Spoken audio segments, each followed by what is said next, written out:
Tinutugis ngayon ng suspect sa pamamaril sa isang residential resort sa Parañaque City. Ayon sa mga pulis, residente rin ang suspect na dating nakaalitan umano ang isa sa dalawang napatay. Saksi si Oscar Oida. Sa cellphone video na ito, makikita ang isang lalaking nakahandusay sa sahig. Isa pala siya sa mga biktima ng walang habas na pamamaril na bumulabog sa isang residential resort sa Parañaque City kagabi. Sa kalagitnaan umano ng basketball game, pumasok ang gunman sa loob ng court.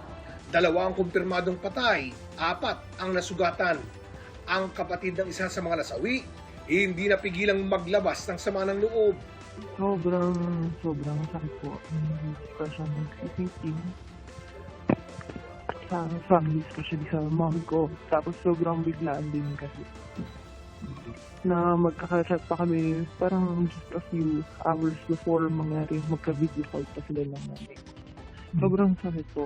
Sana po agad-agad na mahuli yung suspect po kasi baka pwede pa niyang gawin po ulit yun sa iba. Ang isang saksi, nakaharap pa raw mismo ang gunman at muntik din daw siyang barilin. Ang unang narinig ko po is yung gunshot sa labas ng court po. Akala namin kasi mga laro-laro lang. I saw him holding a gun while running. It's a silver gun big. And yung nakita ko yun, umalis agad ako sa chair. Anya, nakasuot ang gunman ng face mask at baseball cap. Tinignan ko yung gunman po na opportunity kung pwede pa ako umalis. Yun, nakita ko na may opportunity. Tapos umalis po agad ako sa main entrance ng court po. Since nakahanap ka ng opportunity to escape, or you still able to see kung ano yung mga sumunod na pangyayari?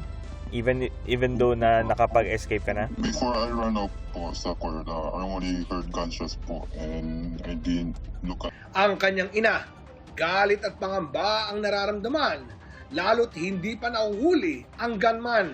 Very traumatized also and very, very angry because my son, was just lucky to be alive right now. So if we don't know where the gunman is, we don't have any information as to where the gunman. Sa mga naiwang empty shell sa lugar, napag-alamang isang caliber 9mm na baril ang ginamit sa krimen. At base sa inisyal na pagsiyasat ng mga pulis, ang suspect ay 59 anyos na residente rin sa lugar. At dati umanong nakaalitan ang isa sa mga nabaril at napatay niya sa insidente.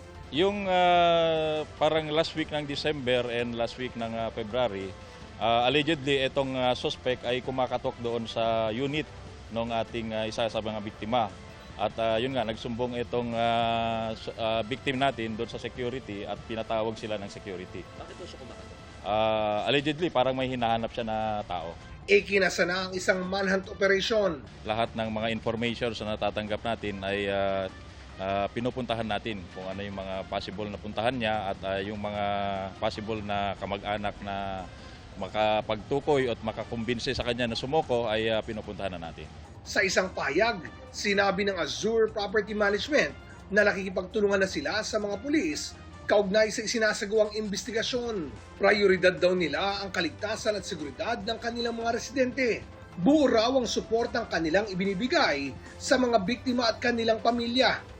At nakikipag-ugnayan na raw sila sa mga ahensya para tiyaking maibibigay ang lahat ng tulong at atensyong kailangan nila.